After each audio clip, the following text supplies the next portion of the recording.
各位观众午安，今天非常荣幸邀请到小田部正明教授，针对一些日本企业以及美国经济现实的走向，还有台湾企业将来的愿景，这些国际企业案例进行分享。很期待今天的访谈能够让大家有一些收获。谢谢各位。Well, thank you very much. It's an honor to have you here. Yeah, thank you. Professor Kunabe, we have several questions regarding the United States and, of course, Japan. And the first question we would like to ask is about President Donald Trump. President Donald Trump said he will begin renegotiating the North American Free Trade Agreement. What will Trump's presidency mean for Latin America? And how will Trump's immigration policy affect Latin American or the world? Well, first of all, when you say Latin America, it's huge. Yes. From Mexico all the way to Honduras to Costa Rica, and of course lots of countries in South America. So as a result, first of all, lumping all Latin America into one region is very misleading. So I will probably the best way to look at it is first of all separate Mexico from the rest of Latin America. Well, partly because Mexico is part of the NAFTA. So what if Trump decides to renegotiate on NAFTA terms? What would be the implications? Now, I lived in Latin America, well, many parts of Latin America, from Mexico to Colombia, Brazil, Chile, and Paraguay. And I used to be at the University of Texas at Austin, and that's when I started exploring Latin America. Now, and that was around time NAFTA came in 1994, and I even had a chance to meet with the president of Mexico back then, Salinas de Gortari. By the way, his children speak Japanese very well. But anyway, that aside, I was thinking about NAFTA issue in general. If you look at today's situation, NAFTA really benefited all countries from Canada, the US, and Mexico. And of course, US has been, based on my little study, is the biggest beneficiary of NAFTA. And Canada and Mexico, they really don't trade. It's so far apart. So really, when you think about NAFTA, it's between the US and Canada, and between US and Mexico, not much between Canada and Mexico. And the way US treated Mexico is, again, based on what I saw, is really exploitation of inexpensive labor, put it this way.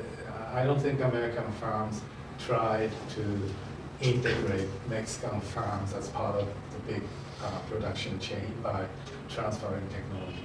That's the key point. They really didn't transfer technology, they just exploited cheap labor. Now, having said that, NAFTA was officially inaugurated in 1994, and NAFTA really didn't come into being out of the blue. There was some sort of free trade type relationship between, first of all, Canada and then the USA, and USA and Mexico. Now, USA and Canada, automotive industry based in around Detroit, and also Canadian side and American side. So they always needed to have trade barrier-free trade in automobile businesses. So they always had kind of free trade agreement between Canada and the US. Now the question here is, a relevant question is about trading relationship that existed prior to NAFTA between Mexico and the USA. Now, let's start with Mexico. Mexico has had, even just did say they have, something called the maquiladora. Have you ever heard of that? No, I've never heard. Now, maquiladora, I don't know what it stands for, what it means, but maquiladora is Mexico's version of kind of free trade zones. Now, Mexico used to suffer from high unemployment rate, particularly along the border bordering the United States. So they created kind of foreign trade zones along the border from Juarez to El Paso. Well, El Paso is Texas side, but Mexican side to Brownsville, which is southern Texas, anyway, on the Mexican side. So there are a lot of free trade zones, and basically Mexican government wanted foreign companies, well, clearly American companies, to invest in maquiladora free trade zones in order to hire unemployed Mexicans. So that was the deal. So the Mexico encouraged American firms to set up manufacturing operations in those hundreds of maquiladoras in Mexico. Now, that's the Mexican side of the deal. And then the US side of the deal, United States government also wanted to make American companies cost competitive. And by doing so, the US government introduced tariff provisions known as 9802 tariff provisions. That basically encourage American multinationals to transfer US-made high-tech components to labor inexpensive countries, put it this way, Mexico, and then produce finished products in Mexico or any other labor cheap countries and bring back finished products. So when you bring back finished products into the United States, technically you have to pay US import duty, correct? And in order to, then there's no benefit of producing in Mexico. So what the US government did was, by introducing 9802 tariff provisions, allowing those American firms to export components to lower cost countries like Mexico and re-import the finished products when only foreign value added will be subjected to US import duty. Now, what is foreign value added in Mexico? It's labor cost, which used to be extremely cheap. So because of both these maquiladora on the Mexican side, 9802 on the US side, American firms really benefited from both. So they used to have virtual, I used to call it virtual free trade. Now the NAFTA was, well, formally came into being in 1994, and it doesn't mean that American firms or Mexican firms all of a sudden started investing in both countries. And if they were still using legacy places, meaning maquiladoras. If you look at US multinational companies today and operating in Mexico, most of them are still in maquiladora. And 9802 tariff provisions still exist. So even if NAFTA disappeared, now what would companies do? Well, basically, what they're doing is what they're doing. They keep producing out of maquiladora. And you can bring in materials, you can bring in equipment duty-free, thanks to maquiladora law, and then bring the finished product back into the US, and thanks to 9802 tariff provisions, it's virtually free trade back into the US. So what they have today will probably won't change, even if NAFTA disappears. And even if you added, let's say, 20% tariff on manufactured products, all they have to do is to still they're operating in maquiladora. All they have to do is to designate re-imported products as 9802 imports. Then it comes back pretty much duty-free. So for practical purposes, I don't think there will be much change in the way US firms, and I should say Mexican firms, US firms, and US firms operating in Mexico trade. And then if you look at manufactured exports and imports, US exports a lot of manufactured products to Mexico, and that's by US multinationals. And it's not really finished product, it's more of a components, high-tech stuff into Mexico. And they assemble them in maquiladora, and then we import some of them back to the States, and then they sell finished products in Mexico. So and that's what they have, and that's what they will do have, whether NAFTA is repealed or 20% tariff is added. So nothing much will change in the manufacturing area. Now, the only thing that won't benefit is agricultural products. because they're not really operating in so-called free trade zone. Farmland is everywhere. So, and then the sad reality is the major farming businesses in Mexico are owned by Americans. So it's not really Mexican, poor farmers working hard and exporting products to Mexico. It's really large American agricultural interests, of course hiring, using Mexican labor, producing a lot of tomatoes and all these products and ship them back to the U.S.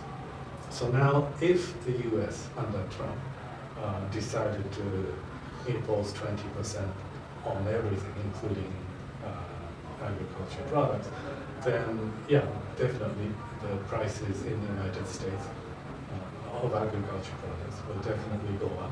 And of course, Mexico wouldn't be sitting still, meaning it's the beginning of trade war. So Mexico will charge 20% or even higher tariff on U.S.-made agricultural products, particularly corn sweetener. And those prices will go up in Mexico too. So the agriculture areas will suffer. And who will suffer the most? Poor people. If you believe in Engel's coefficient, lower the income, larger percentage of income is spent on food. So the poorer people on both sides will end up paying higher prices. So to me, and then from the U.S. perspective, who is supporting Trump? Who supported Trump? Working class, I don't want to call them poor people, working class people. So they will suffer. So what's the benefit of enforcing tariffs or let alone repealing it? Now, in the broader context, Latin America, as I said, I lived in many parts of Latin America, particularly when I lived in Brazil, which is a huge economy. Back then in 1996, 97, around that time, when I was in Brazil, Brazilian economy was twice as large as Mexico. And I lived in São Paulo. São Paulo itself, they started in São Paulo, the state of São Paulo, which is a really small state, was actually as large as big Mexican economy. So it's kind of interesting how, it was kind of interesting to observe how Brazilians thought of America. So whenever I talked about America, about the US, I should say America. America refers to Canada, USA, everything. Yes. So gringos or United States. A lot of Brazilians, when we talked about United States, they looked up. They think like this. Can you imagine what's going on? Yeah, Brazil is in southern hemisphere. USA is in the northern hemisphere. So just like looking at the globe, the United States, that's how they think. They always look up. Literally, just thinking about the globe. And if you know the concept called the perceptual map, how people perceive the globe. If you are in Japan, America, United States looks big. Probably from Taiwanese point of view, United States looks big. I mean, visually, it's a huge presence. To Brazilians, the United States look like this. Well, it's something up there. Did you get that impression? To Brazilians, the United States was virtually irrelevant. They were not trading. Either way, the United States was not friendly or friendly, it didn't really matter. Even mid-1990s, I had difficulty finding American movies in Brazil. So to Brazilians, Argentinians, all these people, United States is something out there, but it's not relevant. So if you think of perceptual map, the United States would have looked very small. And what about today? It slightly looks larger, but still it's not as important as European countries today. So Europe looks large. United States is something up there. So what I'm trying to say is Trump's policy, whatever Trump will do, doesn't really have measurable impact on the way Brazilians, Argentinians, Chileans see the United States, because there was not much of a trading relations, very limited. Now, of course, since 1990s, there has been growth in trade, but still it's very small. So, Professor, how many years did you study in Brazil? So 1996, I lived there for 7 months. 97, every year I used to go there and live there for 1 month, 2 months. That's only 7 months. Did you hear that about the intersection of Brazil and their intersection about the United States? Thank you for your insights.